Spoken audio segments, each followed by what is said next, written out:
In the Mojave Desert, 12 miles from the nearest road, there used to be a payphone booth right here.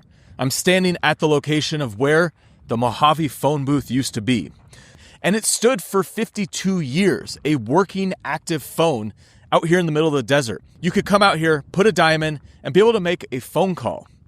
Now, there's a weird and strange history surrounding this whole payphone booth, and unfortunately, it was removed. The phone is gone, the booth is gone, the telephone pole that was next to it is gone, even the concrete pad where this all sat, completely removed.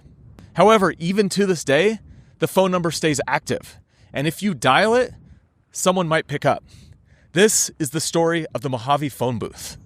If you've ever driven in Southern California from Los Angeles to Vegas, then you've probably stopped at this one town. It's called Baker, and it's home to the largest thermometer in the world. Now, beyond that, there's a place to get alien jerky and, a place to stop and get gas or go to the bathroom. But that's really it in this little small town in the desert. And just south of here, this same highway, the 15, cuts right through the Mojave National Preserve. And it has over 1.5 million acres of desert. What's crazy is most people, when they're driving through this, probably have no idea that they're even going through the preserve. And when you leave the 15 and drive 12 miles out into the desert, there used to be the most famous payphone in America.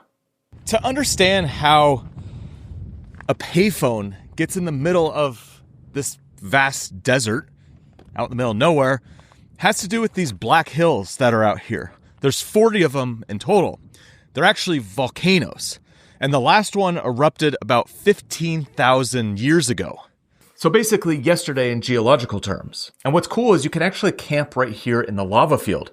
So I drove out here super late and camped in the lava fields before going out and exploring, this whole area where the payphone is. And what's cool is all these campsites are tucked within the lava flow. So you can find these little sheltered areas, which is great to get away from the wind. But you also have some unexpected visitors that want to come hang out with you at night and are looking for a little treat. Now, underneath the road to drive out here, there are caves. These are lava tubes, long tunnels in the rock that are formed when the surface lava is cooled, but the river of molten rock underneath keeps flowing. And you can crawl into these, and they go for hundreds of feet. And the rock, the cinder that came out of the mines around here, ended up in places you would never expect. About 70% of the cinder that was used to build the walkways of the Las Vegas Strip came from right out here. Basically 8 miles from where I was exploring the lava tubes. So when you think about it, the loneliest payphone in America was only 8 miles away, where they got all the rocks to pave one of the busiest sidewalks in America. And that's the kind of place that we're talking about and kind of the things that you find out in the Mojave.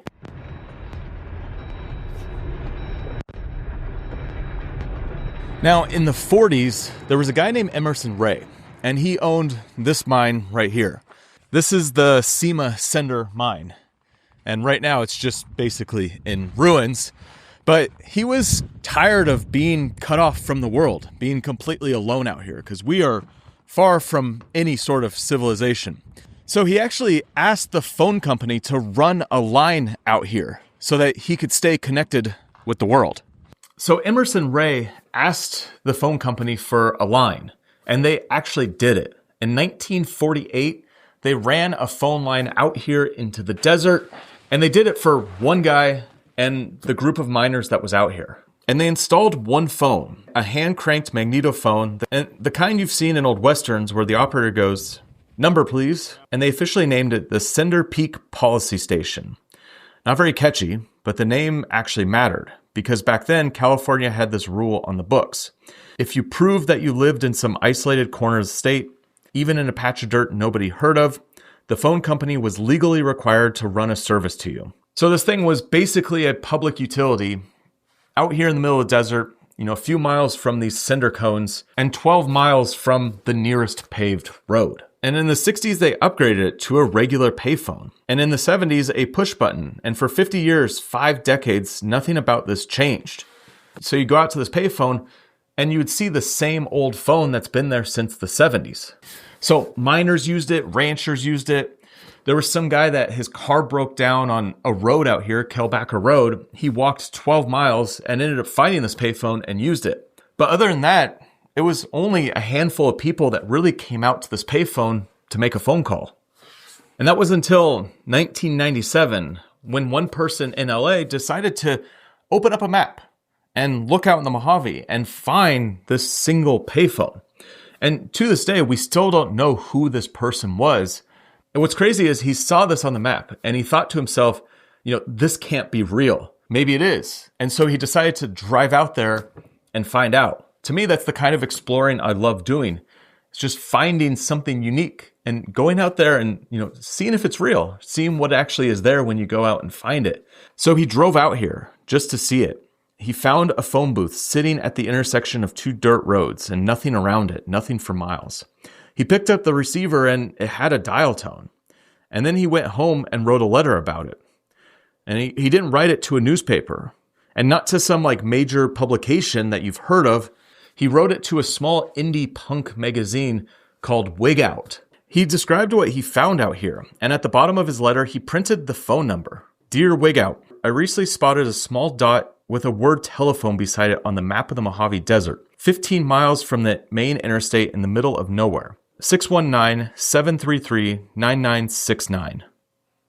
Now, this Zine ended up at an indie rock concert.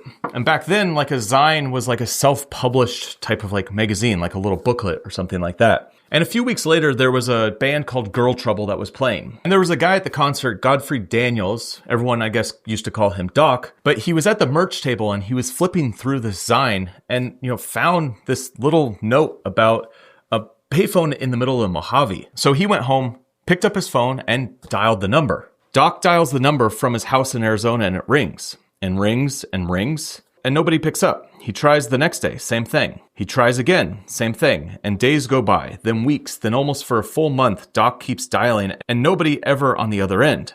And then one afternoon, somebody picks up. A woman, her name is Lorraine. She's a miner who works out here in the cinder fields and she happens to be near the booth when it rings. They talk for a while and he's hearing an actual human voice from a phone that he's been calling for over a month. And so Doc ends up hanging up the phone, not even asking where this phone is. Instead, he gets in his car and he drives out to the Mojave Desert in search of this random payphone. And so he drove around just kind of looking for this payphone. And after hours of searching, he finally found it out here in this vast landscape. And he goes to the payphone and picks it up and hears the dial tone. And then he puts the phone back and stands there in silence.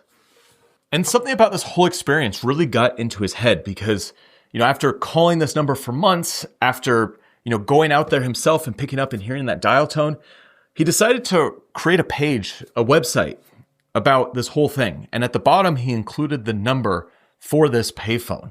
So here's what actually happened out here in 1998 and 1999. People were calling that phone constantly. The number had spread on groups and email chains and became viral in this early version of the web. And the phone just kept ringing, but nobody was at it. Just a phone ringing in the desert out there in the middle of nowhere. Now, back in the 90s, the internet was a completely different place. Things spread a little bit differently and we didn't have social media. There wasn't the same virality that you'd, post a video nowadays and it goes completely viral. Back then, there would be these different websites that people would post on, different forums. And this story got out, this phone number got out about this payphone in the middle of the desert and people started calling it. It just hit the right websites, the right people, and it started spreading. And so people started calling this payphone. But what's even more crazy is that once people found out about this, they started driving out here to actually pick up the payphone and see who's calling on the other end. They would fly from different parts around the US. They'd fly from other countries. They would bring chairs, they'd bring coolers, they'd drive out and just sit here waiting for that phone to ring and to pick it up. And it would constantly. Doc Daniels, the guy who started the website, came out here a bunch of times. He was kind of like an unofficial host. And one trip he counted 72 phone calls in a single visit. Germany, Italy, Australia, New Zealand, a stockbroker in Seattle, a pizza delivery guy in San Bernardino, a long-haul trucker who dialed it from his rig, a guy in Atlanta who owned a pet skunk, a bill collector in Denver who dialed it by mistake, but ended up staying on the line for 45 minutes once he realized what he reached. All of them basically calling this phone booth in the middle of the desert, hoping just to talk to a stranger and have a conversation. There it goes. Mojave Desert. This is it. Fine, thanks. In the summer of 1999, a 51-year-old from Texas drove out to the phone booth. His name was Rick Karr, and he kind of considered himself a spiritual wanderer. He thought that he was told by the Holy Spirit to come out here and sit at this phone booth and answer the phone. So Rick ended up coming out here with his chair, his cooler, and he sat there for 32 days straight, just answering the call, one after another. Over 500 of them in total, talking to every stranger that was on the other line. Eventually, a journalist from the LA Times heard about what was going on and drove out there to interview Rick to really get the story of, what he's doing and what's going on at this payphone.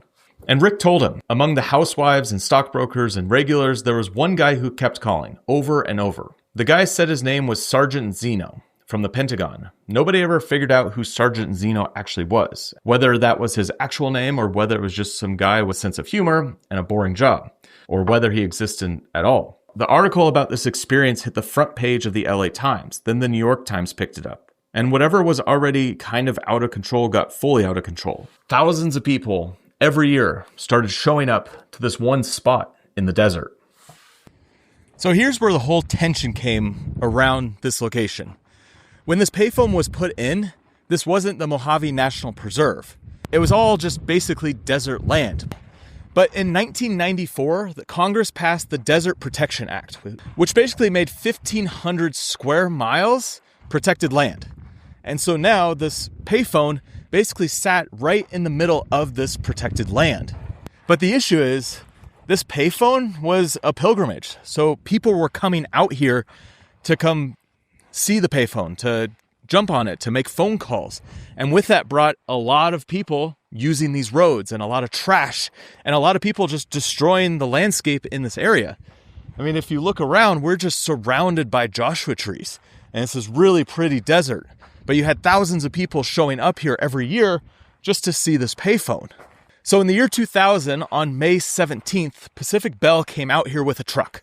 They removed the payphone, they took out the concrete slab, and basically made it look like nothing was ever here. They wanted to end people coming out here to see this. They wanted to just completely remove the site and not make it a place that people could come to anymore. And so the only thing left are these telephone poles. And you can see them stretching way off into the desert, both directions. And around where the payphone is, they're all been cut down. There's like 3 or 4 of them right here. And these ones all in the sequence have been cut down and they no longer stand. But the only remnants that this even existed is just this big, long row of telephone poles that extends in both directions. Here's the part of the story that I find kind of oddly poetic. After they tore the booth out, somebody showed up and built a tombstone for it. A real one that was granite and engraved. Mojave Phone Booth, 1948 to 2000. Like a person. Then the Park Service removed it. You go out here, they want nothing here. You could tell as we're walking around, there is nothing out here anymore. You can't find even the traces of where this concrete pad used to be. Officially, the story was supposed to end May 17th, 2000. Except somebody somewhere really didn't want this to end. And in July of 2013, a guy who calls himself Lucky225 quietly bought the rights to the original phone number. And Lucky225 was apparently a kind of hacker when it came to the phone lines. Like he liked to get in and mess around with phone lines and go in and figure out where there was vulnerabilities. So he could go in and play around with how these phone lines are working. And he basically took this phone number that everybody had been calling in the past and routed it to a conference line.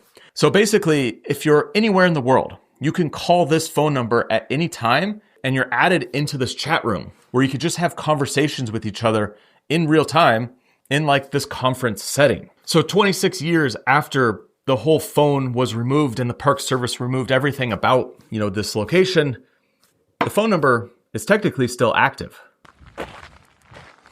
So I'm standing at the side of this payphone.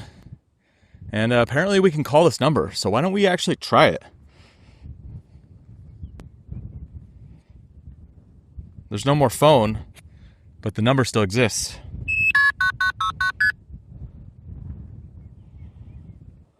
sorry, the number you have dialed has been changed to a conference.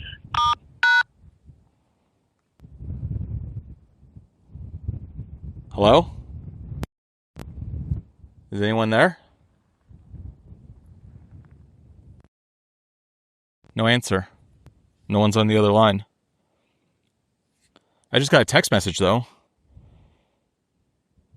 It says, "Ring in the wasteland. Alone. The perfect symbol. We cannot hang up." Well, that's interesting. Just a strange text message from the number in the middle of nowhere. And yeah, at one point you could have called that number and someone might have been standing here and they would have picked up. And a lot of people did. It's really odd to think about that, especially standing here at the site. I mean, we are in the middle of nowhere. This is wild. But I guess we're all alone.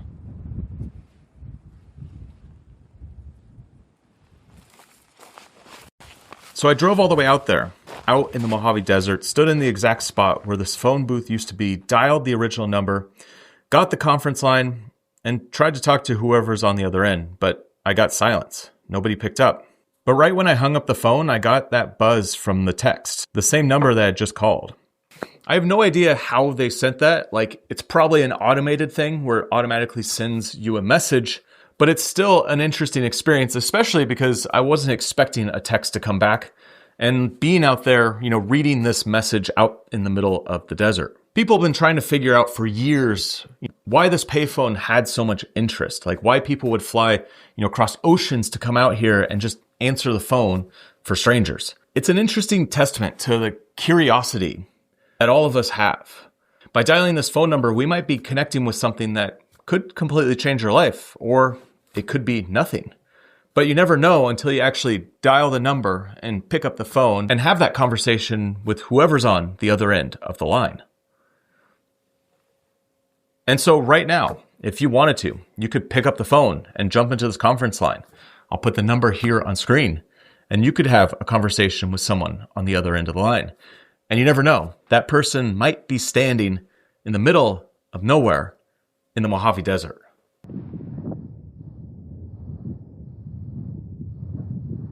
Thanks for joining me on this video on the Mojave payphone. If you're new here to this channel, make sure you hit the subscribe button because I'm going to be doing videos like this that explore interesting things out there in the world and go to some interesting places. I have a lot of spots that I want to go check out, and I want to bring you out on the adventure. And what tells me that you want to see more of these videos is by hitting that like button, adding a comment down below, and hitting that subscribe button so I can continue to make these kind of videos for you and we could keep going on these journeys together. Now next, I highly suggest you check out this video right here. This is when I went out to Death Valley to try to find the scariest sound in the desert. And we find it. I'll see you over there.